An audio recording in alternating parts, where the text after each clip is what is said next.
What if I told you that you could control $10,000 of stock with just 5 or 6,000 of your own money?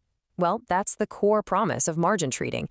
It's an incredibly powerful tool that can seriously supercharge your gains. But it's also a true double-edged sword, and that same power can amplify your losses. Today, we're going to break down exactly how this thing works. This quote just nails the feeling of it, doesn't it? That downhill ride.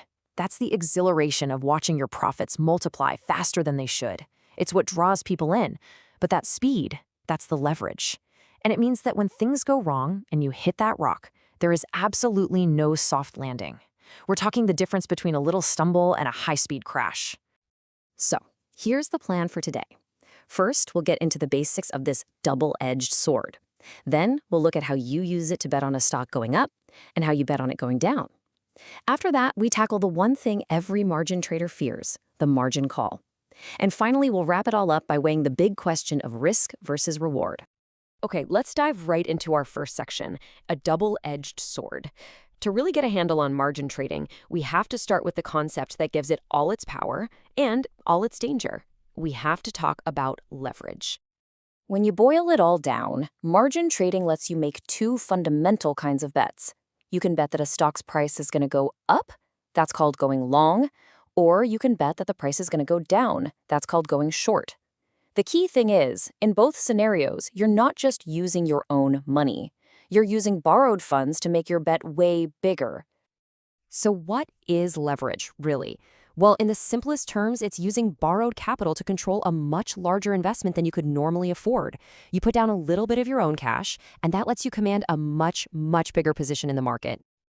And this seesaw is a fantastic way to picture it. Think of your own money, your deposit, as that smaller weight. But by placing it on the seesaw, you get to control that huge pile of assets on the other side. You're basically punching way above your financial weight class. All right. On to section 2, let's talk about betting on the rise. This is what's known as taking a long position. And it's probably what most people think of when they hear about margin trading. You're bullish, you think a stock's headed for the moon, and you want to maximize that ride up. So how does this actually play out? It's pretty straightforward, really. Imagine you've done your research and you're super confident a stock is about to take off. You put up some of your own money and your broker lends you the rest. Just like that, you can buy way more shares than you could have with just your own funds. Okay, let's put some real numbers on this. You wanted to buy $10,000 worth of stock. You put in $6,000 of your own cash, and the broker loaned you the other $4,000. Then the stock does what you hoped and climbs to $60. That's a $2,000 profit, but here's the magic. That profit wasn't on a $10,000 investment from you. It was on your $6,000, so your return isn't 20%, it's over 33%. You've amplified your gains. That's leverage in action. Now for section 3. We're going to talk about betting on the fall. This is the other sharper edge of the sword, and for a lot of people, it's a bit less intuitive. How in the world do you make money when a stock price goes down? Well, you do it through a fascinating process called short selling. Okay, this whole process can feel a little backward, so let's walk through it. You start by borrowing shares. And notice I said shares, not money. You borrow the actual stock from a broker. Then you immediately sell those borrowed shares on the market. Now you're just waiting. The whole game is to wait for the price to drop. Buy those same shares back for cheap, return them to your broker, and you get to pocket the difference. So let's see what a winning short trade looks like in practice. You shorted a stock at $100 a share, and it fell to $80. That $20 drop per share gives you a $4,000 profit on your $10,000 investment. Just like before, the return on your personal investment, your equity, is amplified. In this case, it's a fantastic 40% return. Okay, this table is super important because this is where the risk profiles of these two strategies look wildly different. If you go long, your potential gain is theoretically unlimited, right? A stock can go up forever, but your loss is capped. You can only lose what you put in. Now, look at the short position. Your gain is limited. A stock can't go below 0, but your potential loss, it's unlimited. There's no ceiling on how high a stock price can climb, and you're on the hook to buy it back no matter the cost. So we've seen the good times, right? How both long and short positions can magnify your gains when you're right. But what happens when the trade goes against you? This is where both edges of that sword point right back at you, in the form of something called a margin call. So what is a margin call? You can think of it as your broker's emergency brake. For them, not for you. If your trade goes sour and the amount of your own money in the account, your equity, dips below a certain threshold, your broker is going to call you up and demand that you deposit more funds immediately. And this visual shows you exactly how it works.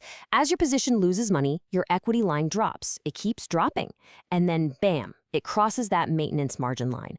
That's when your phone rings. At that point, you've got two choices. Come up with more cash fast, or your broker is going to start selling your positions for you, whether you like it or not. Let's make this feel a little more real. Remember that long position we looked at, where we bought the stock at $50 a share? If that stock price drops to just $26.67, that's it. You're getting the call. And what about our short position, where we sold at $100? If that stock just climbs to $115.38, you're getting that exact same dreaded call. It really doesn't take a massive swing in the wrong direction for things to get serious fast. And this right here is the ultimate consequence, the scariest part.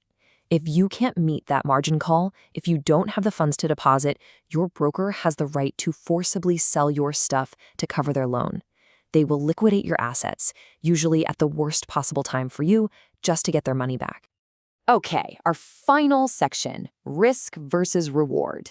We've seen the thrilling upside, we've seen the very painful downside.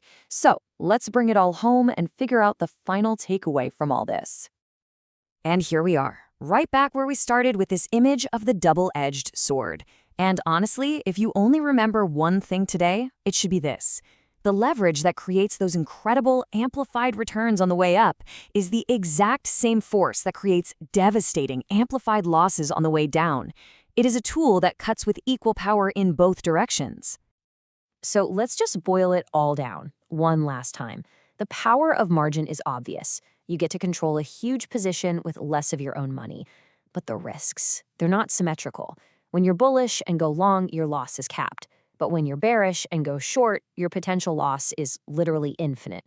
And hanging over both is the catch, the dreaded margin call, which can force you out of your position at the absolute worst moment. And that leaves us with the big question, right? Margin trading gives you the incredible power of leverage, but knowing that it amplifies your risk with the exact same brutal force, you have to ask yourself, does that potential reward really justify its double-edged risk? And that, well, that's a question only you can answer. Thanks for watching.